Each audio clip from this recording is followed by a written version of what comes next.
What's up, everybody? Brotrio here, and since Pokemon Let's Go Pikachu and Let's Go Eevee are now out in the world, we decided to do our monthly rankings. We decided, instead of getting into all the remakes and everything else, because almost everything's been remade up until Gen 4. Yeah. At least once. So, we decided to rank the Pokemon generations to keep it a little more simple. So with that said, let's go.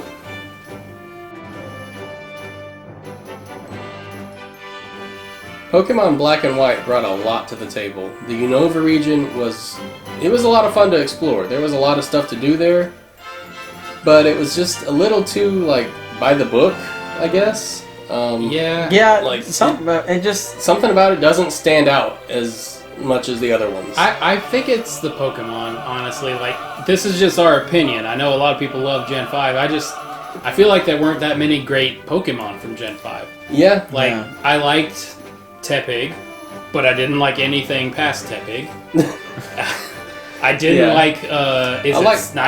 I liked the whole Oshawott line. I liked the whole Oshawott line and the whole Snivy line. I liked them, because Superior is... I thought it was a cool, unique starter. I didn't like Snivy. Yeah, he was a snake, but he was as smug as, a rich cat. He's Superior! Yeah. He was the most smug little Pokemon I've ever seen, and that's why I don't like him. And it's just... Yeah, the legendaries were just like dragons. And I don't know. Or they were dragons and they were deer. And there was the tornado guys. Yeah, the whole weather trio kind of. I didn't like any of them really. Now that we're done crapping on it, Gen 5 is not bad at all. It's just not as fun as the others, but I really did enjoy the way the story went. The story was one of the better ones. Yeah, because it raised the question, is battling Pokemon moral or not? And that's what the villain was going for. He's like, no, it's not, even though the Pokemon love it. Yeah, but still. Yeah, it's the only one that addresses that. That question's been on the internet since Pokemon came out, and I love that they finally addressed it in the games, and the story went in an interesting direction because of that.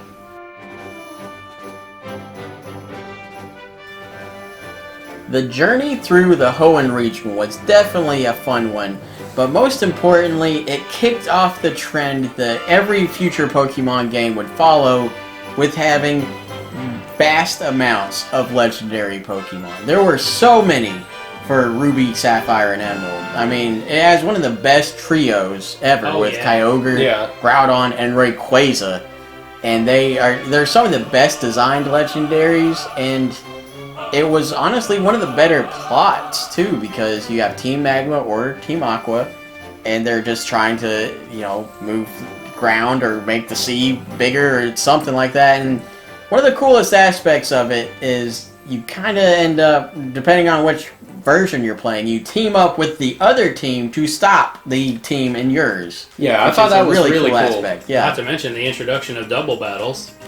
I forgot about that. Yeah, double battles are definitely bring a whole new aspect of strategy to it, because you gotta decide, I want to use Surf, but that also hits my Pokemon. So do I want him to take the hit or what? Personally, I think that's one of the best remakes too, because Alpha Sapphire and Omega Ruby were just fantastic.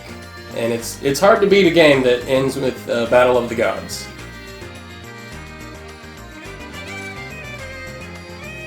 One of my personal favorite Pokemon generations would have to be 6, with Pokemon X and Y. It was just a great return to the series after some so-so games. A lot of people came back into Pokemon to play X and Y because it was the first actually 3D Pokemon. It finally got away from the 8-bit and whatever bit style and did actual 3D models of the Pokemon, so you could see what they looked like, and it was really cool to see them in action. It also introduced Mega Evolutions, which was a big step in Pokemon. Yeah, that changed everything. Pretty big deal. Yeah, and I mean, it's saying a lot. Oh, not to mention, it introduced a whole new type with Fairy. Yeah, that's true. Can't forget about that, with a whole new evolution to go right with it. And Sylveon was one of my favorites. It even revamped older Pokemon, like Clefairy is a fairy now. Mr. Mime is a fairy now. And more. Yeah. There's a lot more. I just don't know them all off Yeah, the top of my and head. there was just, it's saying a lot that the game was so great, even though most of the starters were kind of shitty. Because Yeah.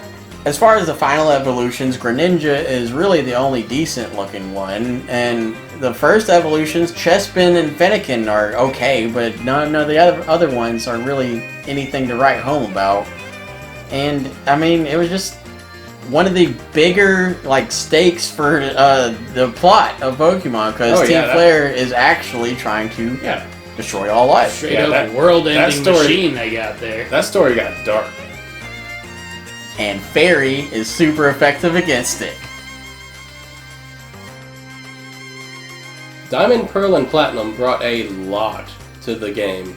Like, that is one of my personal favorite generations of Pokemon. Oh, I love it. Like, I love the starters. Starters, all three are great. All of them are cool. Turtwig is one of my favorite grass types. And, like, Piplup's adorable. The Sinnoh region was just fun to explore. I had a blast. Like, that game just... I played it forever, it seemed like. Yeah, I played it multiple times. It was good. Really good. Yeah. I enjoyed it a lot. I mean, Team Galactic is not, like... For a long time, I was just like, these guys just want to be Team Rocket. Nope. No. They want to recreate the universe. Yeah, that's a whole Like, that is a big step up from other goals. Team Rocket is cool, but they're just kind of like sniveling gangsters. Like, they don't just like going and robbing banks, basically. But Team Galactic straight up wanted to tear everything down and reform it. And that kind of goes along with the legendaries, too, of this game. These legendaries are like the legendary of legendaries. One of them is straight up God. Yep. Yeah. Like, Arceus created the world and the Pokemon and everything else. And with the other one's the straight up devil. Yeah. Giratina. He lives in hell because he is bad. Palkia is the guardian of space, and Dialga is the master of time. Because diamonds are forever. Next up, we're heading over to the Alola region with Pokemon Sun and Moon. Now, a lot of people didn't like these games, apparently. So, for some reason. I feel like we're one of the few that would rank it this high. I loved it. I loved it. I thought it was a little too easy, but still the story and the Pokemon were just too good not to love. Yeah, they were great. And the trials were amazing. Yeah, like, I really like shaking up the gym formula. Like, they could have been harder. Yeah. But I still liked doing something different. The whole game could have been harder, but it was the most cinematic Pokemon had ever been.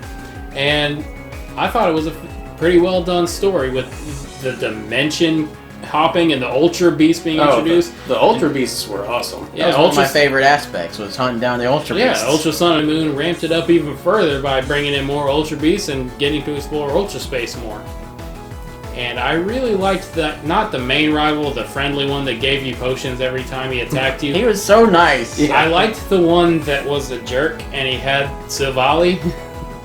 I liked him a lot better. Yeah. And he wasn't really your rival because all he had was Silvally, but still, he was a good character, and I liked the exploring the laboratories and everything. And I just thought it was a great time, and I don't see what all the hate was for.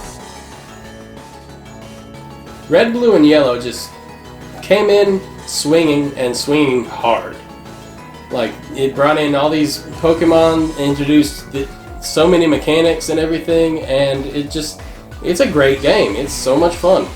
I whipped out my Game Boy Micro a couple of years ago and just brought it to work and played on my lunch break. Like, yeah, like Gen 1, the original Gen 1s kinda aren't as good to go back and play. I did that recently too, and it's kinda iffy because of the it was the first one. Like, everything's unbalanced. Like, Psychic is way overpowered. Psychic is overpowered. And at least for now, Let's Go might change this, but for now, the best way to go and replay it is Fire Red and Leaf Green. Oh, yeah. Because those were some of the best remakes that Pokemon has ever seen, with just the inclusion of one item, the running shoes.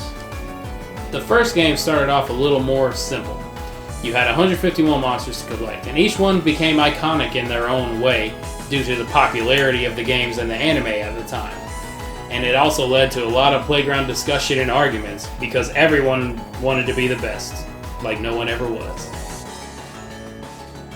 Whereas the first games were somewhat an experiment. The second games came out and threw everything at the wall to see what would stick, and it all stuck in this case.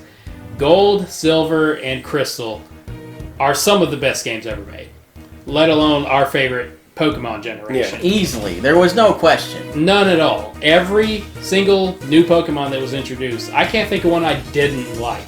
I mean, Girafarig and Santler are kind of meh. Yeah, but I mean, they're not. there's some that aren't that good, but there were some in Gen 1 that also weren't that good, at least in our eyes. I'm sure someone loves them and it's their favorite Pokemon. They hate this video right now. But Gen 2, it did it right. It changed up the gym typings in a way that made it easily accessible, yet still very challenging no matter what type you picked. Oh yeah, and all three starters were amazing. Yeah. The whole time. The middle evolutions were cool, and the final evolutions were cool. Not just the cutesy ones at the beginning, and then it all goes to crap like some of these other starters on this list. Every starter was great. The legendaries were absolutely fantastic. Yes. And, the story was almost just about as basic as the first one. You got a couple of bank robber gangsters stealing up all these Pokemon and cutting off their tails or whatever. The rival, I think, is the best the series has ever done because he is a legitimate criminal. He's just a criminal. He's stole Pokemon and then he's trying to be the best. Prick, too. He's yeah. Comes in with his red hair yelling about crap. No one cares. But then they really cranked it up to 11 when after you beat the Elite Four, guess what? You're on your way back to Kanto, and you're going to beat all 8 of those gyms and challenge that Elite Four as well. So not only did you get to explore a whole new region and catch over 50 more Pokemon than in the original, you got to go back to the land of the original and play through the original land as well. And there was even some continuity stuff, like Koga's daughter took over his gym, and Koga got promoted to the Elite Four. Yes. Yeah. And the creme de la creme. You catch all these legendaries, Ho-Oh, Lugia, everybody. You fight the hero from the first game. Yeah, you fight Red. And you fight Red. It is a challenge. He is the ultimate post-game challenge that Pokemon has ever achieved. Challenge-wise, and because of how ridiculous that was. I can't imagine anything better than, the glee I felt when I realized who I had found in that cave. When I realized I had found the original hero, Red, and he had all his iconic Pokemon. He had all the starters fully evolved. He had a Pikachu. He had a Snorlax. He had all these super powerful Pokemon. And I don't know, it was just the ultimate way to end the ultimate Pokemon game. Hey, thanks for watching. Did you like the video? Why don't you hit that like and subscribe button? It really helps us grow the channel.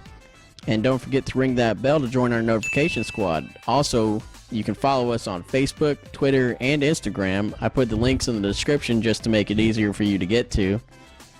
And we will catch you next time for the next video from the Bro Trio.